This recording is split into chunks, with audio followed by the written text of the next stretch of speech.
Oofa, Manabia, Oofa, Ababia, Oofa, Maratako, Oofa, Maratuko,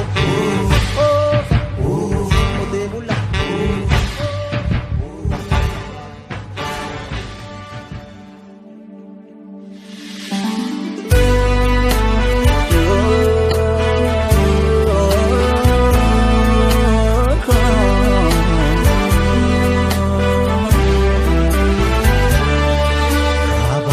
Kabna yomno dibe karan irra deemnu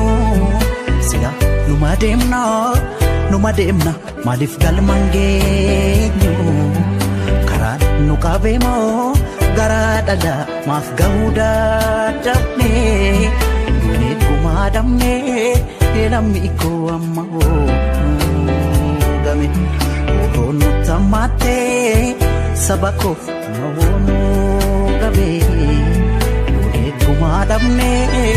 lammi koo amma hoogame.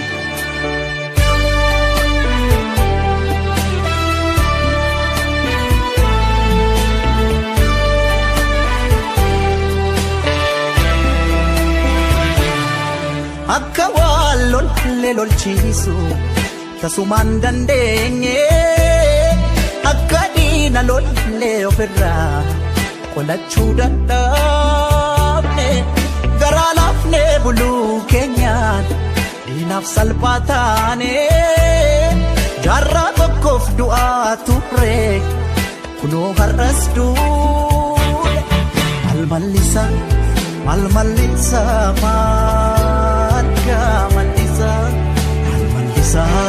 malmallisa malmallisa tokkoon du'a tokkoon ajjeesisa dhufaa darba nu hinnumaan cabsa keenya malee sanuma saneessa malmallisa keenya malmallisa.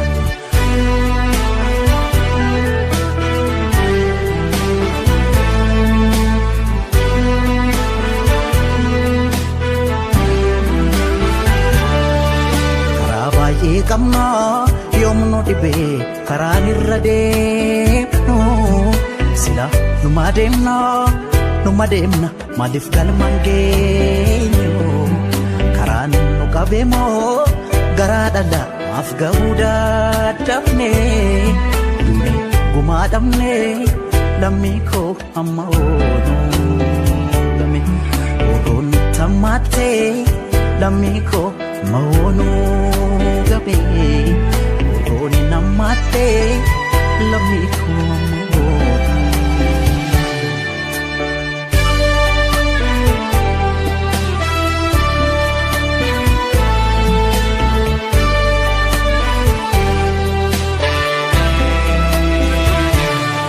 hayyuuf gootame arjoomne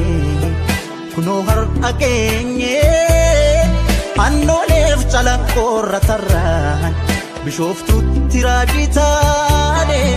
garaa laafne buluu keenyaan diinaaf salphaa taane waggaa dhibbaaf du'aa turre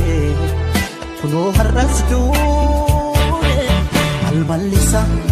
malmallisa malmallisa malmallisa malmallisa. Tokkoon du'a tokkoon ajjeesisa dhufaa darba nu hinnumaan cabsa keenya malee sanuma saneessa malmallisa keenya malmallisa malmallisa malmallisa malmallisa malmallisa malmallisa malmallisa malmallisa Harargee manjaa malmallisa Oroon daangaa dabarraan qeerroon falma murteesse qeerroon falma murteesse adda keessa fuunbeettu adda keessa fuunbeettu adda irra dhaaba malee falmatu qeerroon